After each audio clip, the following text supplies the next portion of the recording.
Magandang araw mga kaibigan. Bigyan natin ng reaction, opinion itong post ng Peanut Gallery Media Network. Tungkol ito sa desisyon ng Sandigan Bayan pagbasura sa iba't ibang motion ni ex-senator Bong Revilla. 4 na motion ito. Basura lahat, hindi pinagbigyan ng korte.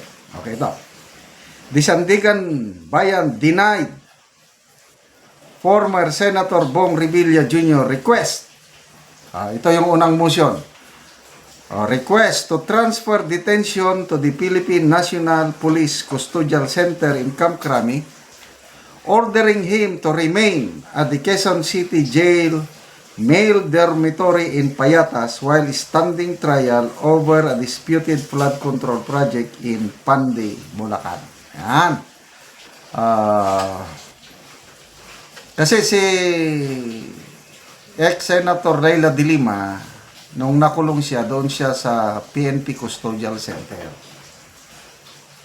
So, sinubukan ni Bong Revilla mag-motion. Pwede ba i-transfer niya ako doon sa Custodial Center?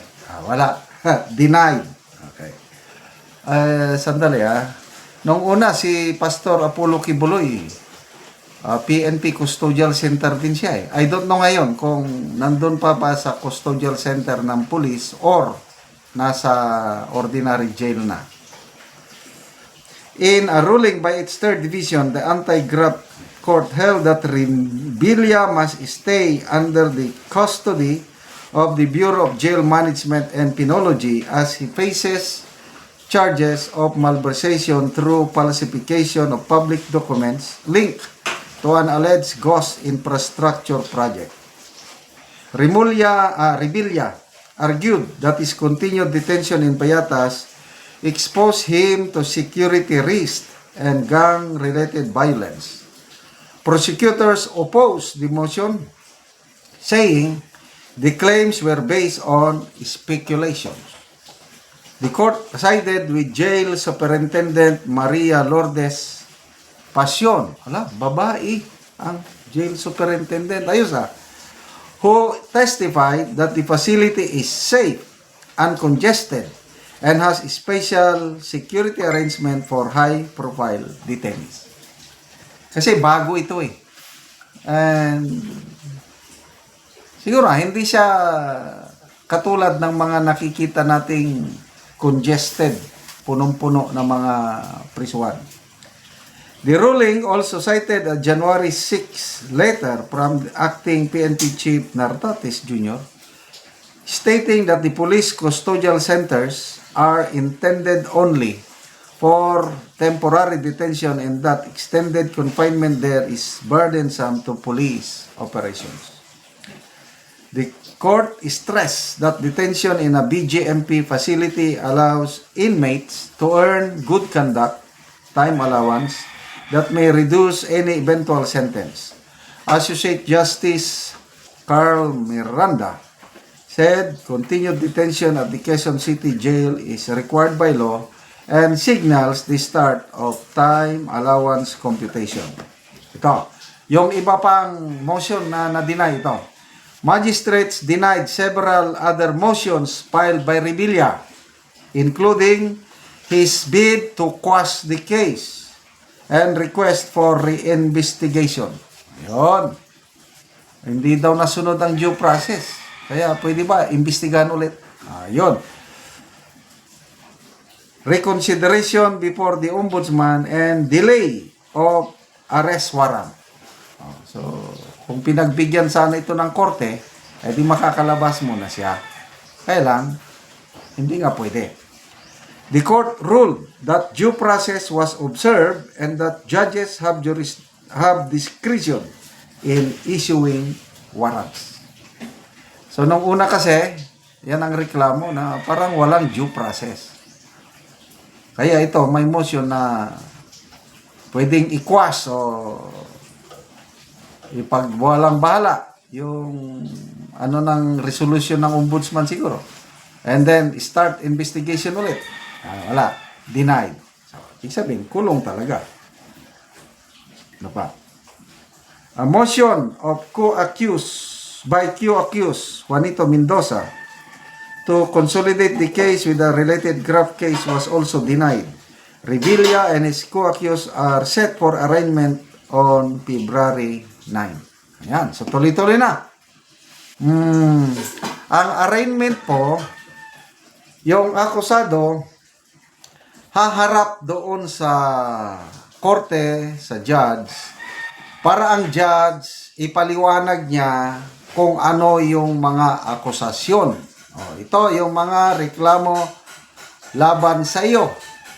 So yung akusado, example, si ex-Senator Bong Revilla, may dalawang opsyon.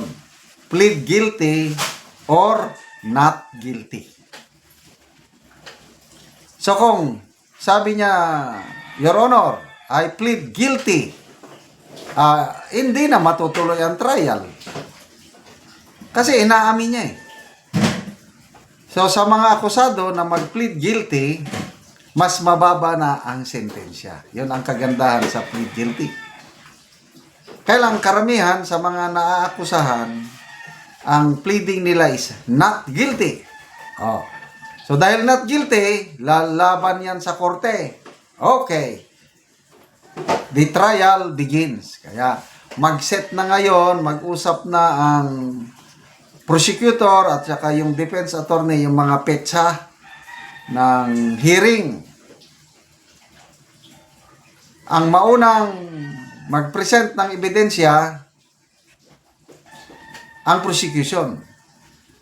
So itong usually depende sa kaso, matagal bago matapos yung prosecution. Ano na sila sa mga petsa. Pagkatapos ng presentation of evidence ng prosecution, susunod naman ang defense. Yan. So, matagal ito. So, nakikita ko, yung pagkakakulong ni ex-Senator Revilla, tatagal yan. Although, napagdaanan niya na yan. Kasi nung PDAF, Janet Napoli scam, nakulong na rin. But later on, na-acquit siya, kaya nakalabas. After na na-acquit, nakalabas, nanalong senador. So, lessons learned. Dapat sana iwas na yung mga ganyan. Ito ngayon, balik na naman. Kawawa naman. Salamat mga kaibigan sa inyong pagsubaybay sa ating channel. Nakakatulong kayo ng malaki sa tribong Talandig ng Bukidnon dahil ang income natin sa channel na ito is pantulong po sa tribo. Namimigay tayo ng libreng yero at pako para makapagpatayo sila ng mas maayos na tirahan. Panoorin nyo ang video na ito. Ano ni ang natagaan na mo og sin? Ate.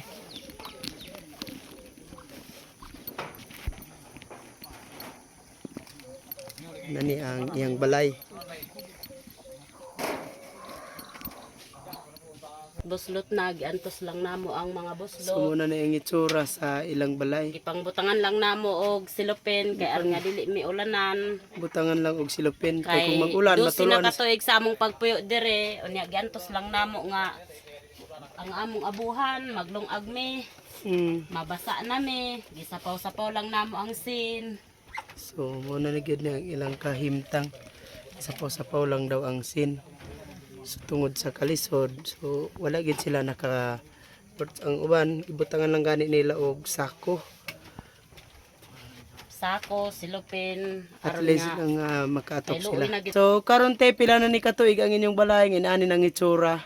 Dosi na katuig nga gaantos namo ni ang ulan. Kay balaga kaon mi, galungag mi, gakabasa gyud mi, pero amo lang ginanto sa 12 ka tuig. So salamat kayo ning naghatag sa sin kay makabalay na gyud mi, makaatop na mi kay luoy na gyud kay mi. So unsay trabaho sa imong banat eh? Manginadlaw ra mi, tapos dili pod mi ma-maintain sa isa ka semana, pila ra mong kita sa mga pobre nga. Ang adlaw 200 lang, unya isa ra ang mag-inadlaw. Unya di naka-approve lagi og ipalit sa sin. Kay kulang pa gani ipalit namo og bugas. Lagi. Salamat kayo sa Ginoo nga manginaot me nga magpadayon kining inyong paginabang sa mua. Say, nagampo gyud mi nga kaloy-an gyud mi. So karon nagpasalamat mi sa inyo ha nga gitagaan mi ninugsen, maayo na gid ang among balay, makatop na mi, makuha na ni ang mga buslot. Gipangbutangan lang og silupin, sako. Mabasa na mi kung ulan. Luoy na gid kayo mi, salamat kayo. Salamat pod kaayo.